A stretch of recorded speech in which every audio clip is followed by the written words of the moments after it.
그럼 다음으로 가장 어려워하시는 디스커션, 고차를 써야 될 겁니다. 앞에서도 설명드렸지만 너무 방법이 다양하지만 앞에서 말씀드렸던 무작정 쓰는 요령으로 말씀드릴 거예요. 여기 보세요.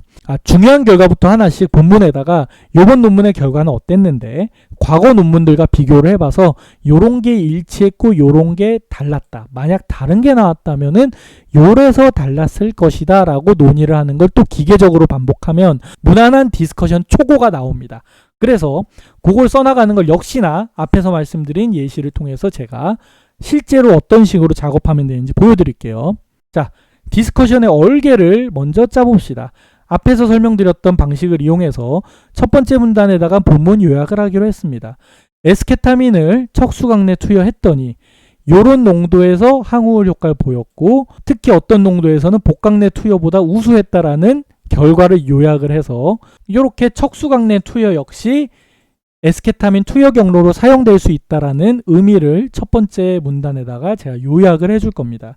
그 다음에 두 번째 문단에는 제 그림 3개 중에서 저는 피겨 2 에스케타민을 척수강내 투여했을 때 항우울 효과 보인다가 제일 중요하다고 저는 생각을 했어요. 그래서 피겨 2에 대해서 얘기를 할 겁니다. 항우울 효과를 먼저 논의를 할 거고요. 다음으로 세 번째 문단에는 그 다음으로 저는 중요하다고 보는 척수강내 투여 방법이 기존 투여 방법인 복강내 투여보다도 오히려 우월하다라는 거를 강조를 해주고 싶어요. 네 번째 문단은 피겨 4를 이용해서 그냥 보조 데이터였었죠.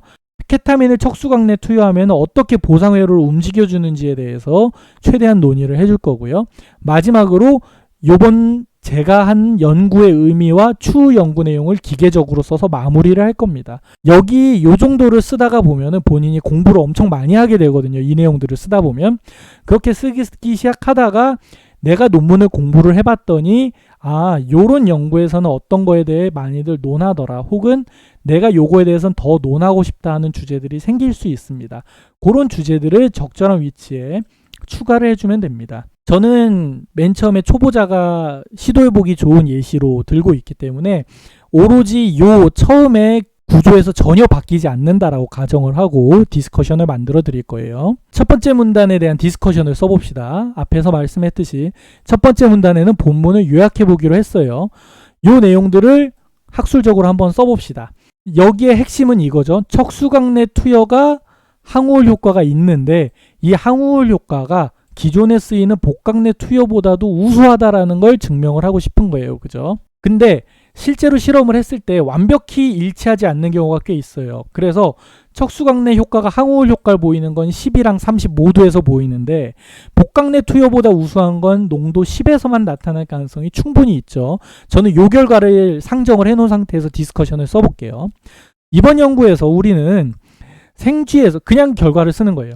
우리는 생쥐에서 에스케타민의 척수강 투여가 10ml와 30ml 용량에서는 항우울 효과를 지녔음을 보여주었다. 특히 10mg에서는 기존의 에스케타민 투여 방식인 복강내 투여 방법보다도 우수했다. 이런 결과를 통해서 에스케타민을 척수강내 투여하는 것이 우울증 치료의 새로운 투여 방법으로서 효용성을 입증해주는 결과이다. 라고 쓰면 그냥 무난하게 쓸 수 있는 첫 번째 디스커션 문단이 되는 겁니다. 간단하죠? 다음으로 두 번째 문단이에요. 피겨 2. 케타민의 항우울 효과에 대해서 논할 겁니다. 요거에 대해서 논하는 예시를 제가 역시나 예시로 들어볼게요. 저는 앞부분에 우리 연구의 중요성을 강조하고 싶었어요. 내 연구가 왜 중요한지에 대해서 좀 강조를 하면 사람들이 읽기가 좋을 테니까 저는 앞부분에 그걸 강조를 하기 위해서 이런 식으로 한번 써봤습니다. 최근에 에스케타민의 항우울 효과에 대해서 많은 연구가 되고 있다. 제 연구가 중요하다는 거죠. 기존 최근에 굉장히 핫한 주제라고 하는 거니까. 그랬을 때 생쥐에서는 복강내 투여도 하고 혈관내 투여도 하고 비강내 투여, 코에 넣는 거죠. 사람과 똑같이. 요런 투여 방식 연구들을 많이 했는데 요런 투여 방식 모두에서 항우울 효과를 보인다라는 결과들이 많이 나왔는데 이건 이제 기존에 알려진 결과죠. 기존에 알려진 결과. 그런데 척수강내 투여는 연구된 바가 없었다. 요게 저의 너벌티. 제가 요번에 강조하고자 요번 연구를 통해서 규명하고 강조하고자 하는 내용이죠. 그래서 요 다음에 제 연구 결과를 넣기로 한 겁니다. 그래서 제 이번 연구에서는 요런 거를 했는데 그 결과 10mg과 30mg에서는 요거는 그냥 결과를 쓴 거죠. 이모빌리티, 부동성을 감소시켰다. 즉 쥐가 더 오랫동안 발버둥 치게 했다라는 뜻이 되죠. 오래 발버둥을 치면은 보동, 가만히 있는 시간이 줄어들 테니까. 그래서 이 결과는 10mg과 30mg에서 우울증 개선 효과를 지닌다라는 의미이다라는 게 되죠. 그래서 이제 결과를 좀 자세하게 쓰기 위해서 42%랑 53%를 좀 강조하기 위해서 50% 가량이라고 저는 쓰기로 했습니다. 이 농도에서 무려 50% 정도의 우울증상 개선 효과를 지녔다라는 식으로 제 결과를 요약을 하는 겁니다. 그 다음에 뭐를 쓰면 된다 그랬어요? 기존의 연구 결과들을 나열을 하면서 일치하는 내용, 일치하지 않는 내용을 설명을 하면 된다 그랬죠. 이제부터는 그런 내용이 나올 겁니다. 이 연구의 결과는 에스케타민의 다양한 경로에서 모두 항우울 효과를 보였다라는 결과와 일치한다.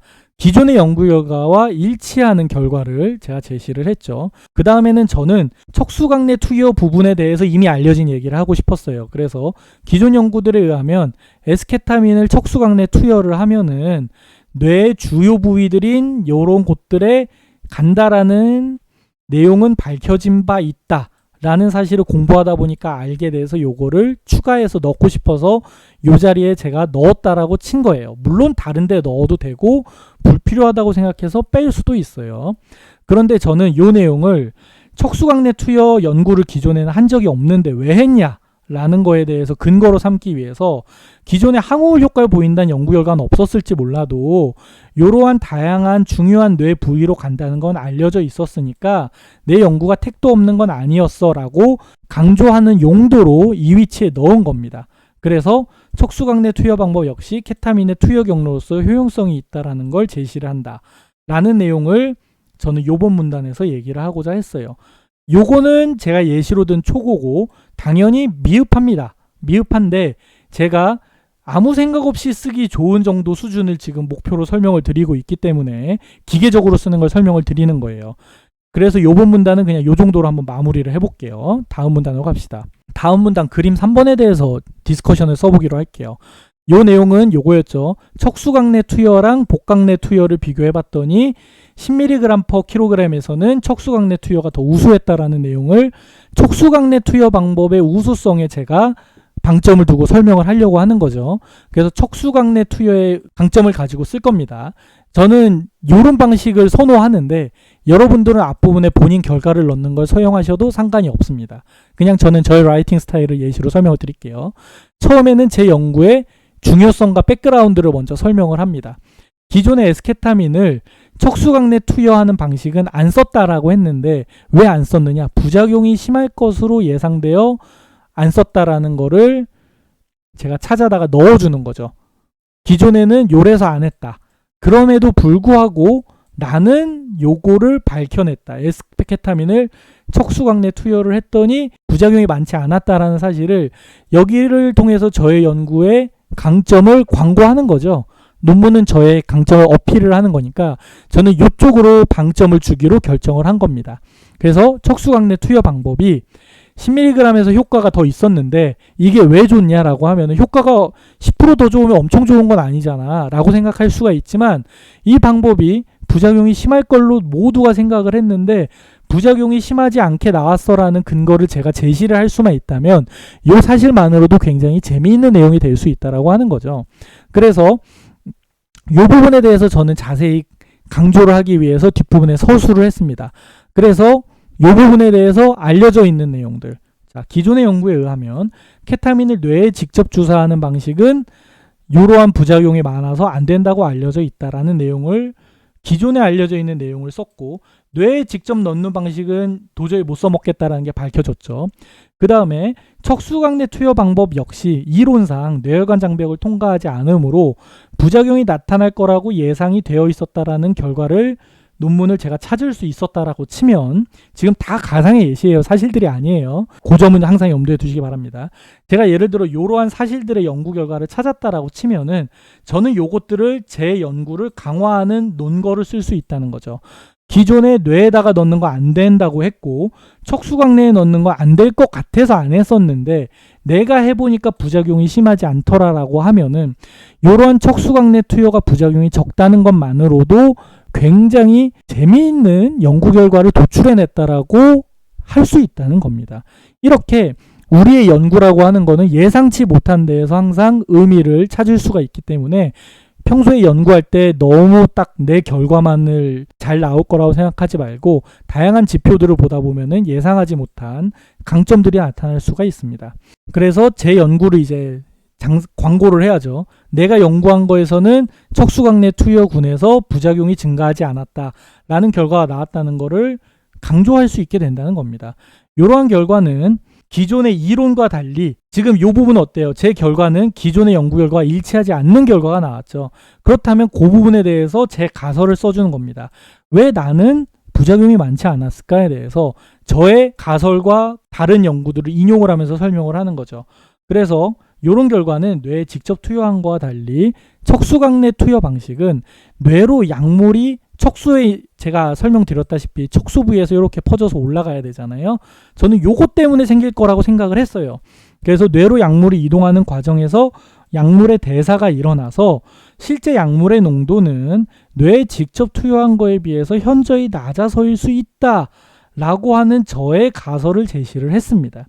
또 다른 가설로 척수광내 투여를 한 것은 약물이 먼저 척수에 작용한 이후에 뇌로 가서 작용을 하는 거기 때문에 이런 방식으로 전파되므로 뇌에서 일어나는 작용만 있는 게 아니고 척수도 신경 덩어리니까 척수에서의 작용이 무언가 부작용에 대한 보상작용을 일으켰을 수도 있다라고 저는 생각을 한 거예요. 만약에 제가 여기 뇌피셜로 몇 가지 가설을 댔지만 이 가설을 지지해 줄 수 있는 기존 연구 결과가 있다라고 하면 여기에다가 인용을 해주면 굉장히 좋겠죠. 예를 들어 에스케타민이 아닌 다른 약물의 사례에서 뇌로 넣었을 땐 부작용이 심해서 못 썼는데 척수광내 투여를 했더니 문제없이 사용한 사례가 있었다라고 하면은 제 근거를 지지할 수 있는 아주 좋은 연구 결과가 될 겁니다. 그렇다면은 이런 내용들이 과연 과거에 이루어진 적이 있는지 또 공부를 해볼 수 있을 거고 그거에 대해서 제가 또 공부를 하면서 새로운 지견과 새로운 디스커션 포인트들을 찾아낼 수가 있게 되는 거죠. 또 다른 이제 디스커션 요 척수광내 투여에 대해서 추가적으로 논의할 수 있다고 생각이 돼서 제가 한 문단을 더 만들어 봤는데 이번 연구에서는 요 문단 같은 경우는 맨 앞에 제 연구 결과를 넣었죠. 그런 문단의 예시가 될 겁니다. 이번 연구에서는 10mg에서 척수광내 투여가 복강내 투여보다 오히려 더 우수한 효과를 보였다. 제가 앞에 문단에서는 부작용에 초점을 맞췄고 이번에는 효과에 초점을 맞춰서 한번 써보겠습니다. 내가 더 좋은 효과를 냈다 그러는데 이거에 대해서 기존에 어떤 연구 결과가 있는지를 이용해서 디스커스를 해봅시다. 일단 저는 결과를 보여줬고 이 결과의 의미를 한번 더 써주기로 했어요. 척수광내 투여를 하면 복강내 투여보다 핵심 부위인 뇌 영역에 선택적으로 약물이 전달되기 때문일 수 있다. 이건 저의 가설이에요. 이런 결과가 왜 생겼을지에 대한 저의 가설을 제가 이렇게 제시를 해봤어요. 배에 넣는 것보단 그래도 신경에 넣는 거니까 다른 데로 약물이 효과가 세지가 않지 않을까? 라고 생각을 해놓고서는 요거에 대해서 또 역시나 기존 연구 결과들을 들고 와야겠죠. 그래서 기존에 알려진 걸 통해 제 가설을 서포트할 겁니다. 기존 연구에 의하면 복강내 투여 방식은 뇌의 모든 영역에 약물이 고르게 퍼지는데 반해 척수광내 투여는 이게 뇌척수액이 뇌실이라는 데 들어있는데 아무래도 뇌실 속에서 왔다 갔다 하니까 뇌실과 맞닿아 있는 부분에 더 많이 가지 않을까라는 생각을 해서 찾아봤더니 뇌실과 맞닿아 있는 부위들에 더 약물이 잘 전달된다는 제가 레퍼런스를 찾아냈다면 그 내용을 이렇게 써서 제 주장을 강화할 수 있겠죠. 배에 넣으면 뇌의 모든 부위들을 똑같이 건드리는데 척수광내 투여를 하면 뇌실 옆에 있는 몇몇 부위를 포인트로 가격을 하니까 요거가 기전일 가능성이 있다라고 하는 근거가 되는 거죠. 그 다음에 더 저를 지지하게 하기 위해서 요 약물이 특히 잘 전달된다는 부위들이 우울증에도 중요한 뇌 영역으로 알려져 있다는 결과를 제가 찾아냈다면 여기다가 잔뜩 레퍼런스를 달아가지고 여기 전전두엽이나 복측피계 영역이 우울증에 중요하니까 요런 부위로 약물 전달이 잘 된다고 했으니까 그래서 더 효과가 우수하지 않을까라고 제가 디스커스를 할 수가 있는 거죠. 제 결과의 중요성을 더 강화하기 위해서 이 결과는 기존의 투여 방법에 반응이 없는 환자에게 척수강내 투여 방법을 고려해 볼 수 있는 근거가 된다라는 식으로 제가 추가적인 중요성과 포인트를 제가 직접 제시를 해준 겁니다. 요거가 없다라고 하면은 효과가 좋은 건 알겠는데 그렇다고 해서 그냥 코로 뿌릴 수 있으면 되는 걸 굳이 허리에다가 주사를 찔러서 척수강내 투여를 하는 번거로운 짓을 왜 해? 그러면서 임상에서 사용하지 않을 수도 있겠죠.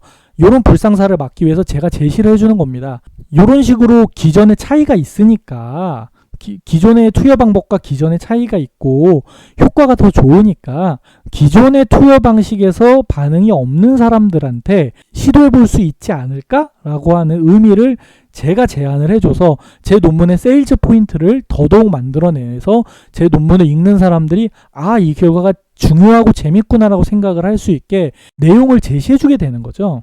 이런 식으로 디스커션들을 자꾸 해나간다고 하면은 읽는 사람들한테 흥미를 쉽게 끌 수가 있을 겁니다. 이런 식으로 디스커션 앞에서 설명드렸듯이 이번 논문의 결과, 과거의 논문들을 잔뜩 찾아봐서 내 논문과 연결할 수 있는 것들을 정리를 해가지고 나의 결과들과 일치하는 내용, 일치하지 않는 내용, 일치하지 않는다면 어떤 내용 때문에 일치하지 않을지 같은 거를 공부를 해서 계속 논의를 해주면서 내가 새로운 가설들을 제시를 해주면은 그것이 바로 무난한 디스커션, 고찰이 나오게 됩니다.